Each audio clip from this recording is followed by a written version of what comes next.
News Andhra.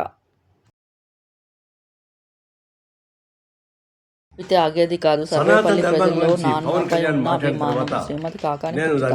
Nellore జిల్లా YSR Congress party జిల్లా కార్యాలయంలో విలేకరుల సమావేశంలో మాట్లాడారు. మాజీ మంత్రివర్యులు ఉమ్మడి నెల్లూరు జిల్లా వైఎస్ఆర్ కాంగ్రెస్ పార్టీ అధ్యక్షుడు కాకాని గోవర్ధన్ రెడ్డి గారి కుమార్తె కాకాని పూజితమ్మ మీడియాతో మాట్లాడుతూ వెన్నుపోటు దినం నిరసన కార్యక్రమంలో సర్వేపల్లి నియోజకవర్గంలో ప్రతి గ్రామం నుండి వాడవాడల నుండి స్వచ్ఛందంగా తరలివచ్చి వారు జగన్మోహన్ రెడ్డి గారు ఇచ్చిన ప్రతి హామీని నిలబెట్టుకున్నారు. ప్రభుత్వం ఏర్పడి ఏడాది కాలం పూర్తవుతున్న అమలు చేయడంలో ప్రభుత్వం విఫలమైంది. అరకొరగా పథకాలు అందిస్తూ ప్రజలను మభ్యపెడుతున్నారు. కూటమి ప్రభుత్వం అసంతృప్తితో ఇచ్చిన హామీలు అమలు చేయాలని ప్రజలకు తెలియజేస్తున్నారు. జగన్మోహన్ రెడ్డి గారు సంక్షేమ అభివృద్ధి సంక్షేమంతో పాటు శాఖలు ఎక్కడా క్షీణించకుండా సుపరిపాలన అందించారు.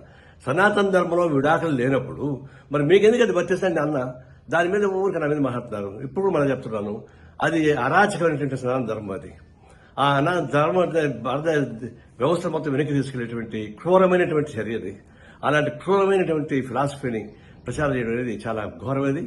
ఇప్పుడు చెప్తున్నా, సనాతన ధర్మాన్ని విమర్శించే వాళ్ళని అరెస్ట్ చేయని చెప్పేసి పవన్ కళ్యాణ్ చెప్తున్నాడు. నేను చెప్తున్నా, సనాతన ధర్మాన్ని సమర్థించే వాళ్ళని అరెస్ట్ చేయమని చెప్పేసి చెప్తున్నా. పవన్ కళ్యాణ్ సహాన్ని అరెస్ట్ చేయాల్సింది. అది మన సెక్యులరిజానికి, ప్రజాస్వామ్యానికి, మన రాజ్యాంగానికి అర్థం పట్టే పద్ధతిలో ఉంటుంది. కాబట్టి సనాతన ధర్మాన్ని విమర్శించే వాళ్ళని కాదు, సమాజం సమర్థించే వాళ్ళని చర్య తీసుకోవాలని కోరుతా ఉన్నా.